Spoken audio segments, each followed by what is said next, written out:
বহু বহু বছর আগের কথা। আল্লাহর এক নেককার ও ন্যায়বান বাদশাহ ছিলেন। নাম তার বাদশাহ সুলতান। তার রাজ্য ছিল অনেক বড়, পাহাড়, নদী, সবুজ বন আর সোনালি মাঠে ভরা। রাজ্যের মানুষেরা খুশি ছিল, কারণ বাদশাহ সুলতান ছিলেন অনেক দয়ালু ও ন্যায় বিচারক। বাদশাহ সুলতান প্রতিদিন ফজরের নামাজ পড়তেন, তারপর বলতেন, আলহামদুলিল্লাহ, আল্লাহ আমাকে এই সুন্দর রাজ্য দিয়েছেন, আমি এর সবার যত্ন নেব। তার কাছে একটি বিশেষ পাখি ছিল, একটি বিশাল ঈগল। তার নাম ছিল রুক। রুক সাধারণ ঈগল ছিল না, সে ছিল পৃথিবীর সবচেয়ে বড় ও চালাক ঈগল। তার দুটি ডানা মেলে দিলে পুরো একটা বাড়ির ছাদের সমান হতো। তার চোখ ছিল এত তীক্ষ্ণ যে অনেক দূর থেকেও সবকিছু দেখতে পেত। একদিন সকালে রুক হঠাৎ বাদশার কাছে এসে ডানা ঝাপটাতে লাগল। সে অস্থির হয়ে চারদিকে তাকাচ্ছিল। বাদশাহ সুলতান বুঝলেন রুক কোনো খারাপ খবর নিয়ে এসেছে। বাদশাহ রুখের মাথায় হাত বুলিয়ে বললেন, বল রুক, কি হয়েছে? রুক তার বিশাল ডানা দিয়ে উত্তর দিকে ইশারা করল। উত্তরের পাহাড়ের ও পাশে ছোট্ট একটা গ্রাম ছিল, সেখানে গরিব মানুষেরা থাকত। সেই গ্রামে কি হয়েছে? বাদশাহ জিজ্ঞেস করলেন। রুক একটা শুকনো পাতা মুখে করে এনে পায়ের কাছে রাখল। বাদশাহ বুঝলেন গ্রামে পানির অভাব, খরা লেগেছে, ফসল শুকিয়ে যাচ্ছে, মানুষ না খেয়ে আছে। বাদশাহ সুলতান এক মুহূর্তও দেরি করলেন না। তিনি বললেন, বিসমিল্লাহ, চলো রুক, আমরা সেই গ্রামে যাব এবং মানুষদের সাহায্য করব।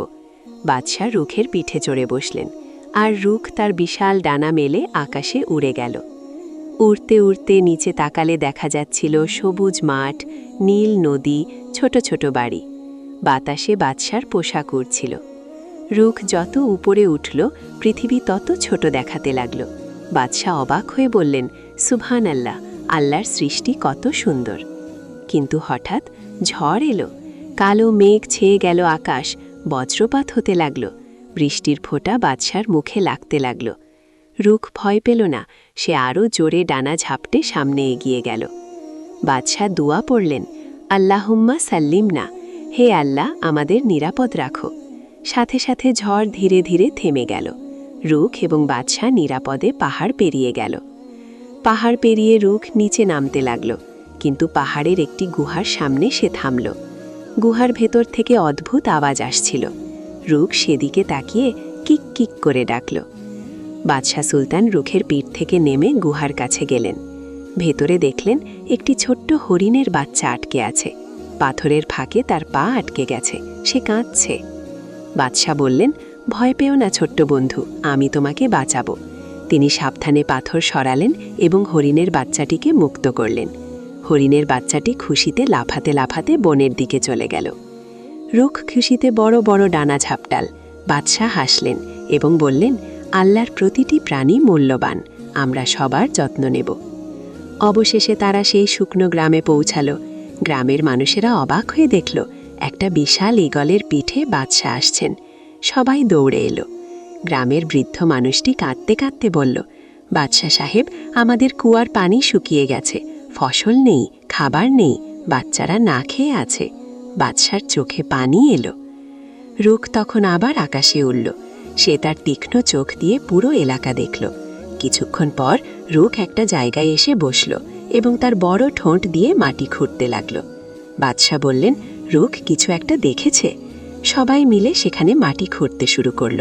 একটু পরেই ঝরঝর করে পানি বেরিয়ে এলো, পরিষ্কার, ঠান্ডা, মিষ্টি পানি। গ্রামের সবাই আনন্দে চিৎকার করে উঠল, আলহামদুলিল্লাহ, আলহামদুলিল্লাহ। শিশুরা পানিতে হাত দিয়ে খেলতে লাগল। রুখ আকাশে উড়ে বড় বড় চক্কর দিতে লাগল, যেন সেও খুশিতে নাচছে। সেই রাতে বাদশাহ গ্রামে থেকে গেলেন। হঠাৎ মাঝরাতে রুখ জোরে চিৎকার করে উঠল। বাদশাহ ঘুম থেকে উঠে দেখলেন দূরে পাহাড়ের দিকে আগুন। পাহাড়ের ওপাশে একটা বনে আগুন লেগে গেছে। বনের পশু পাখিরা ছুটোছুটি করছে। রুখ বুঝল তাকেই কিছু করতে হবে। সে দ্রুত উড়ে কাছের নদীর কাছে গেল। রুখ তার বিশাল ডানা নদীর পানিতে ভিজিয়ে নিল। তারপর পুরো বেগে উড়ে আগুনের ওপর গিয়ে ডানা ঝাপটাল।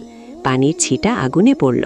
বারবার বারবার রুখ ক্লান্ত হলেও থামল না। ভোরের আলো ফোটার আগেই আগুন নিভে গেল। রুখের ডানা পুড়ে একটু কালো হয়ে গিয়েছিল, কিন্তু বনের কোনো প্রাণী মারা যায়নি, সবাই নিরাপদ ছিল। বাদশাহ রুখকে জড়িয়ে ধরে বললেন, মাশাআল্লাহ রুখ, তুমি সত্যিকারের বীর। পরদিন সকালে বাদশাহ গ্রামের মানুষদের সাহায্যের ব্যবস্থা করলেন। রাজ্যের গুদাম থেকে চাল, ডাল, গম পাঠানোর হুকুম দিলেন। গ্রামবাসীরা কাঁদতে কাঁদতে দোয়া করল। ফেরার পথে রুখের পিঠে বসে বাদশাহ সুলতান আকাশের দিকে তাকালেন। সূর্য উঠছে, আকাশ লাল হয়ে গেছে, পাখিরা গান গাইছে। তিনি বললেন, আলহামদুলিল্লাহ, আল্লাহ আমাকে এত কিছু দিয়েছেন, আমার উচিত সবসময় মানুষের সাহায্য করা। রুখ মাথা নাড়িয়ে যেন বলল, হ্যাঁ বাদশাহ সাহেব, হ্যাঁ। দুজন বন্ধু মিলে রাজ্যে ফিরে এলো। রাজ্যের মানুষেরা তাদের দেখে খুশিতে নাচতে লাগলো।